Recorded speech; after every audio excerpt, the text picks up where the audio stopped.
JEE Main 2024 6 All India ranks under 100. Admissions open. Kakinada and Visakhapatnam. Aditya Junior Colleges. విశాఖలో chain స్నాచ్లు ఎన్నో జరిగాయి. కానీ chain స్నాచర్లు అనుకుంటే మన పొరపాటు.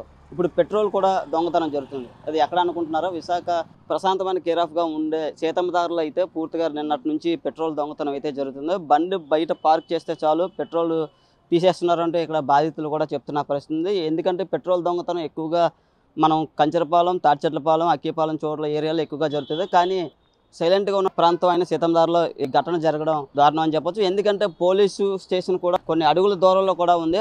ఇలాంటి తరుణంలో ఈ పెట్రోల్ చోరీ ఏంటంటూ బాధితులు అయితే ఆగ్రహం వ్యక్తం చేస్తున్న పరిస్థితి. ఇక్కడ వాచ్మెన్ ఉన్నాడు. అసలు ఏం జరిగింది బాబాయ్?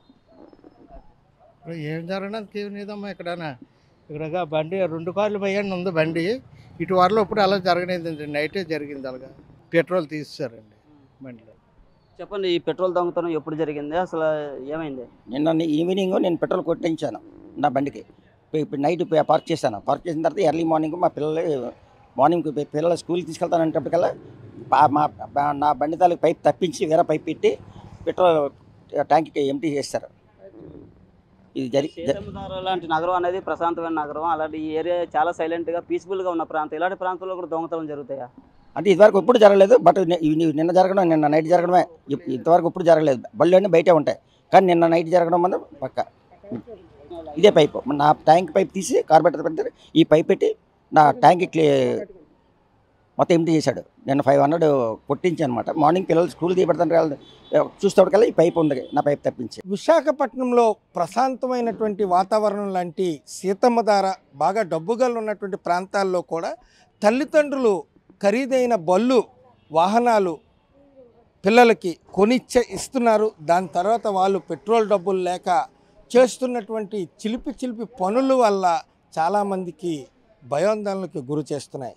పెట్రోళ్ళు కూడా దొంగతనం జరుగుతున్నటువంటి సందర్భాలు పలు సందర్భాల్లో మా దృష్టికి వచ్చినటువంటి పరిస్థితులు కూడా ఉన్నాయి.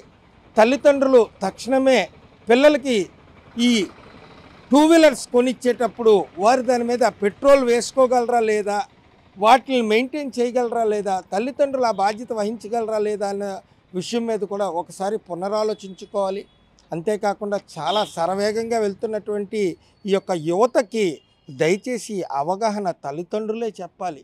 ఎందుకంటే పోలీస్ మిత్రుల్లో లేకపోతే కాలేజీల్లోనో మరొక స్వచ్ఛంద సంస్థలో కానీ do not go speed, it kills అని చెప్పి ఎన్నిసార్లు ఎన్ని రకాలుగా చెప్పినా ఈ చెవుతో వినడం, ఈ చెవుతో వదిలేయడం.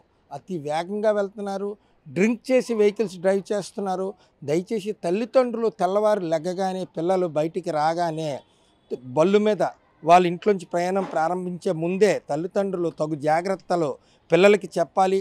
అదేవిధంగా పెట్రోల్ వంటివి దొంగతనాలు జరగకుండా కూడా మన ప్రాంతంలో మనమే రక్షకులుగా వాటిని కాపాడుకుంటే మన ప్రాంతానికి మంచి పేరు వస్తుంది, అదేవిధంగా మన పిల్లలకి మంచి పేరు వస్తుంది అని మేమైతే సంబోధిస్తున్నాం.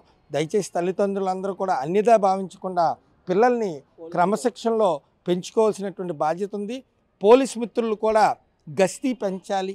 మరి ఎక్కడైతే ఈ యొక్క సురక్షిత లేని ప్రాంతాలన్నింటినీ కూడా మరొకసారి పునరాలోచించి ఈ యొక్క సిబ్బందిని పెంచి పోలీసు వారు పదే ఏ ప్రాంతాల్లో అయితే నిశ్శబ్దంగా ఉండి డబ్బుగల్ల ప్రాంతాల్లో జరుగుతున్నటువంటి ఈ యొక్క దొంగతనాలు, ఎస్పెషల్లీ పెట్రోల్ దొంగతనాలని అరికట్టాలి. ఎందుకంటే ఇది పెట్రోల్ నుంచి ఇంటి దొంగతనం వరకు కూడా వెళ్ళే పరిస్థితి ఉంటుంది. కాబట్టి పోలీస్ మిత్రులు కూడా దీని మీద తగు జాగ్రత్తలు తీసుకోవాలని చెప్పి మేమైతే కోరుతున్నాం. రాత్రి 500 పెట్రోల్ కొట్టితే ఉదయం అయ్యేసరికి పెట్రోల్ పూర్తి ట్యాంక్ అంతా ఖాళీ అయిపోయింది. ఈ పైపును లాగేసి ఇంకో వేరే పైప్ పెట్టి పెట్రోల్ లాగేశారంటే చెప్తున్నారు. బళ్ళు అయితే ఇవే, ఈ 2 బళ్ళు ఎప్పుడు జరగలేని ఘటన ఇప్పుడు నిన్న రాత్రి జరిగిందని అయితే బాధితులు చెప్తున్నారు. అసలు విశాఖ నగరంలో పెట్రోల్ చోరీలు అయితే కొన్ని ప్రాంతాల్లో చూసాం, కానీ ఇప్పుడు ఈ ప్రాంతంలో కూడా ఈ పెట్రోల్ దొంగతనం జరగడంపై బాధితులు అవాక్ అవుతున్న పరిస్థితి. ఇలాంటి ఇష్యూస్పై పూర్తిగా పోలీసులు దృష్టి పెట్టాలని బాధితులు చెప్తున్నారు. కెమెరా పర్సన్ సాగర్తో నాయుడు, RTV విశాఖ నుంచి. మరిన్ని వీడియోస్ కోసం ఛానల్ ని సబ్స్క్రైబ్ చేయండి. లేటెస్ట్ అప్డేట్స్ కోసం వాట్సాప్ ఛానల్ ని ఫాలో చేయండి.